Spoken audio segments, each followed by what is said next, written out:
Welcome to the Morsey and Pacific Railroad.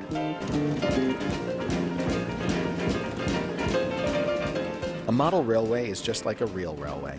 It works. The trains go fast or slow. They can start and stop at will. They use switches to guide them from one section of track to another. The trains can couple in many configurations, just like their big brothers. They pick up, haul, and offload freight. They ferry passengers on long trips and short commutes. A model railway is alive, and it can travel anywhere imagination goes. I think imagination is the most important. It's what you see as the construction goes in your building. I mean, you start down one direction, and that sparks another idea, and the first thing you know, you're off on it. It just never stops.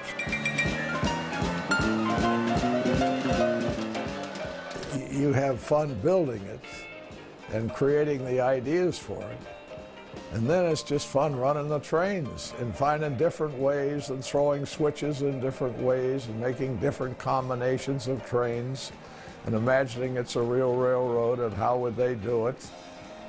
That's when it becomes the most fun. And of course, you've got to say 50% of it is the scenery around the trains.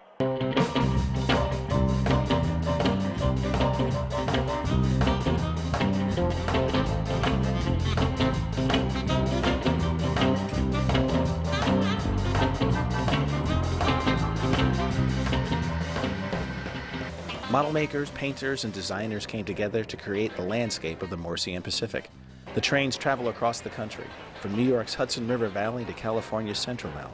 The engines pass cities and farms and run through mountains and deserts. You can even stop off for a visit at SeaWorld. The interesting thing is, when the kids come to see the trains, one of the things they spend a lot of time with is looking at SeaWorld. I mean, they think that's kind of ingenious. Just north of the mountain village is the auto repair shop. The welder is just one of many hard-working people you'll find along the railroad.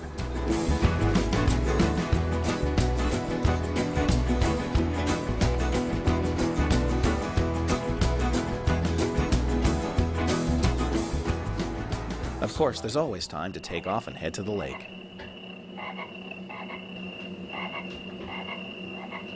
It's truly the people that bring the Morsey and Pacific to life. The different people that we picked out to go, like standing on the platform, or like this, we said the Santa Barbara station, with a little boy selling newspapers. I mean, I remember when we first got that, I thought, oh, there's a real coup, because that doesn't happen anymore. I mean, you don't have guys on the corner selling newspapers. Behind the Santa Barbara station is the local church. This church was built by Al Messenger, and the pews were hand-carved by his minister.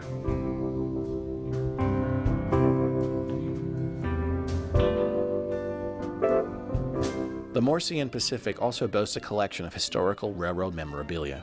When railways first made inroads from the East Coast to the West, ministers were given passes for travel and free government land was offered to those willing to settle in this new Western territory.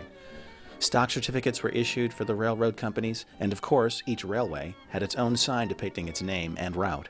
But one sign, at the entrance to the Morsey and Pacific, defines its creator's passion for his railroad. For many decades, railways were the connection between people and the world. Trains delivered supplies and mail, and as they still do today, a bulk of the manufacturing and agricultural freight that moves across the country. Railroads made it possible for families and friends to see each other, and for people to explore new places. I think people have heard about trains all their lives, because that's where most of our parents traveled, and that's where all of us traveled when we were younger, before airplanes came in. It was just the way of going. You could see out the window. You could see the countryside. You could see the people. As you went through a town, you felt like you were in the town. The train was the thing, you know, that's the only way people connected with anybody else in the country. That's why I think trains, I don't think they'll ever pass out of style. The trains that run on the Morsey and Pacific Railroad represent many styles. Let's talk about the Hudson. First of all, the New York Central Hudson was one of the key engines in the New York Central system. The engine we have is a very limited edition. I doubt if they're making them anymore. But we've always thought it was one of the best engines we had. We liked the sound of it, just the way it ran. When you shut it down, the steam and everything sounded just like a real engine. And then we put the double-stack cars behind it. The Hudson hauled both freight and passenger, mainly passenger to start with, but later freight. But it's just an exciting engine to watch it run. Morsey and Pacific also has a European train in its fleet. The Glacier Express is one of Switzerland's most famous trains. It runs between St. Moritz and Zermatt through the heart of the Swiss Alps. Swiss trains are considered to be the best in Europe. I've ridden on the Glacier Express several times in Switzerland. It's a beautiful train. It meant a lot to me because having been on it and ridden on it, and I think those red cars look very attractive, and it's kind of exciting to see it run. The name Glacier is perhaps more appropriate than Express. The Glacier actually has a reputation of being the slowest express train in the world. Its average speed is 22 miles per hour during its 7.5-hour journey through the mountains. It ascends to an elevation over a mile high, and the views are spectacular.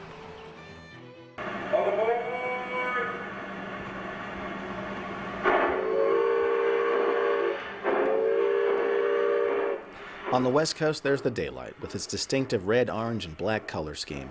Many people think it's the most beautiful passenger train in the world. Everybody seems to be a bit on that train because it went along the ocean for quite a while. And everybody, said, well, gee, you ought to take, if you're going to San Francisco, take some time and ride the Daylight. It's just been a big, wonderful train. It was in the old days, still is. Everybody admired it. It was a beautiful looking train. And that was the first digital train that we got. That's the first one that had voices, which I had never heard before. That's one of the things that excited me about digital. Digital has given us the opportunity to do things we could never do before. 22 miles of wiring run below the railroad. And with that much wiring, you don't want to take a chance on a short circuit starting a fire. No worries, the Morsey and Pacific even has its own fire department. Eventually, those miles of wires make their way back to the Morsey and Pacific control panel, which represents a complete layout of the railway with different colors for different levels of tracks. Each turnout on the track is numbered, and red and green represent the direction of the turnout. It lets you control the trains and run them. But I can sit there and throw those switches and run 4 or 5 trains and try to keep them out of trouble.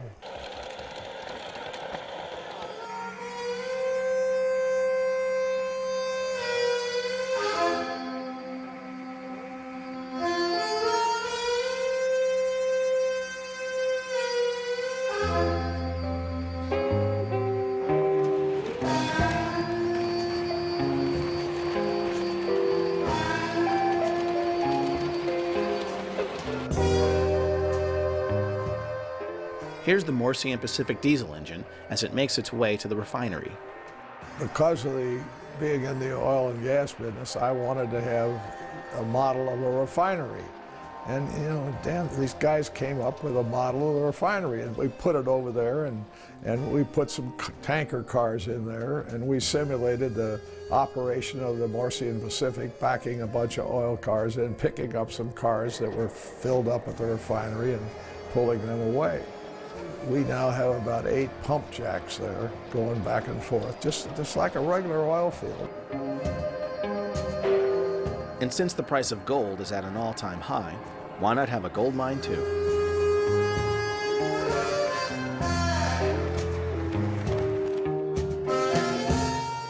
Given the size and sparkle of those flakes, this mining operation looks quite successful.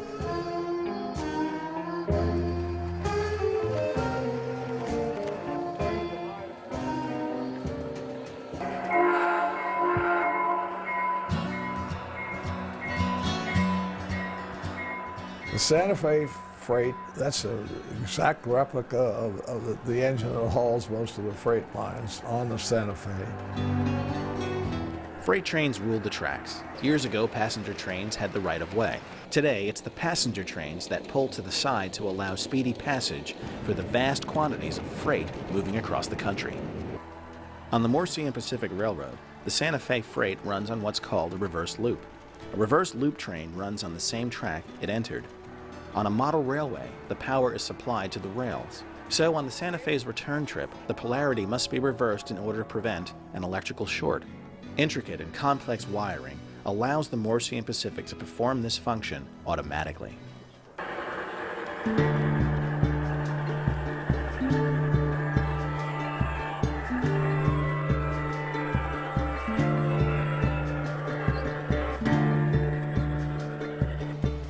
One of the most beautiful trains on the Morsey and Pacific line is the Santa Fe Chief. The Chief made its debut in 1936 and set the standard for luxury passenger travel. It's famous for its war bonnet engine. I think it was an Indian name because of the way it was painted, the different colors. The Indians would, put that on their face because it was, the Santa Fe line ran through the western part of the United States, which is, was Indian country originally. And the Santa Fe Chief was the super train in America when it ran from Chicago to LA and part to San Francisco. It always reminds me, to digress for a moment, my old boss at Ford, we'd have to make a presentation on something that was very controversial, and we kind of didn't get what we wanted, and we'd go back to the office and he'd look at me and said, "Chase, the Santa Fe Chief went through town sideways today." Now, where he came up with that expression, I have no idea. But as I see that train up there running these days, I think of Mr. Crusoe saying, "Chase, the Santa Fe Chief went through town sideways." So that name has a special meaning to me. El Capitan is a sister train to the Santa Fe Chief. Same model and everything. And since model railways are about ingenuity and creativity, here's the Santa Fe as it departs from New York's Grand Central Station.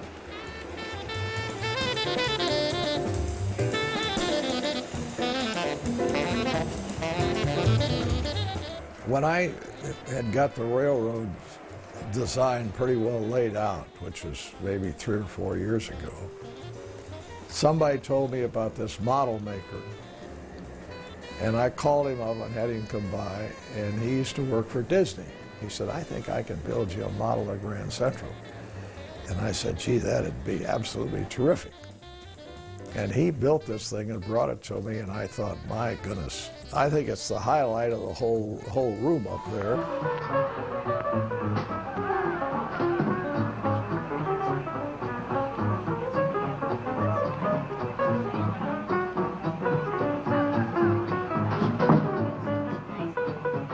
Grand Central Station has often been called a city within a city.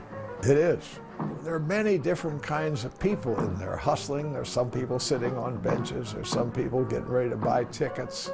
Other people talking, people up there on the balcony. It was a real challenge to try to make that model come alive with people.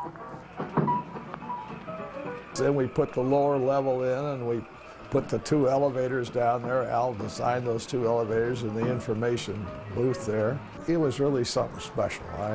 I couldn't believe it when he brought the model in.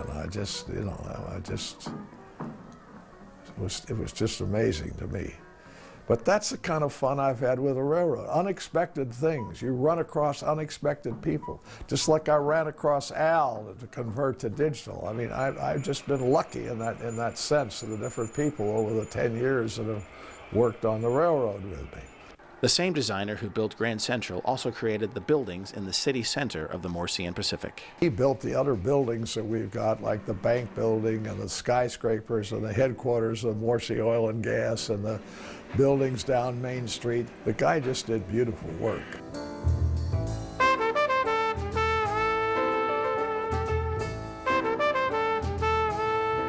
One of the most unique features of the Morsey and Pacific Railway is the East Yard, which can be viewed through a window at Grand Central Station.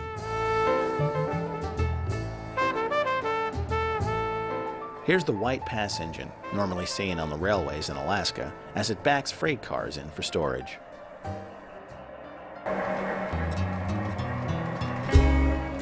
Yet another innovation was the Morsey and Pacific version of the Tehachapi Loop.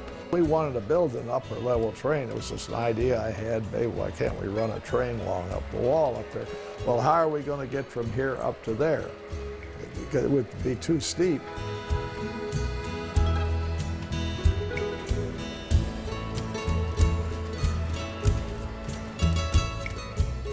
So the Morsey and Pacific modeled and built their upper level based on the loop that runs north of Los Angeles from Mojave to Bakersfield. The Tehachapi Loop is considered one of the greatest engineering feats of its day. In order to climb a mountain with a very steep grade, the tracks were constructed along a circuitous route that lessened the grade. The train literally passes over itself as it ascends.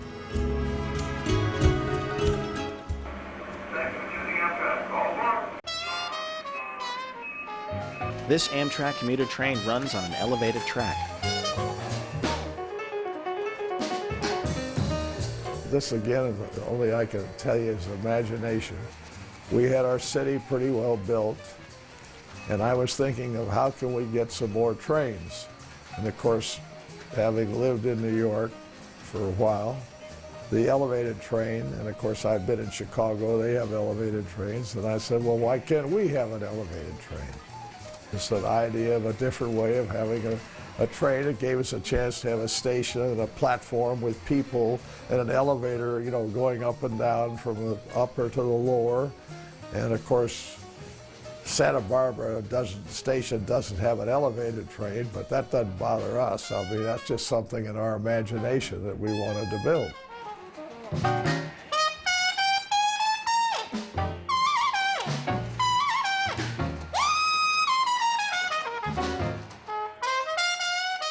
On the east coast of the United States, commuter trains are a tradition.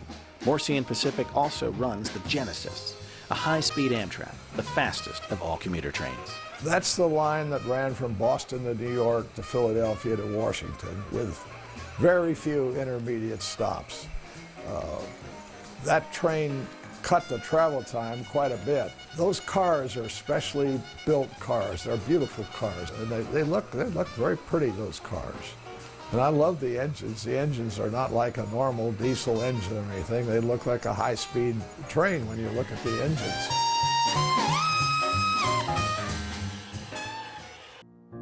And what would a Chase Morsey Railroad be without a golf course? During construction, I was talking to the guys and I said, look, we got to make room and find room for a golf course on here. You know, it wouldn't be natural if I didn't have a golf course on my train room. And oh, I want you to meet my partner for the next El Dorado member guest. I'd watch out for that guy.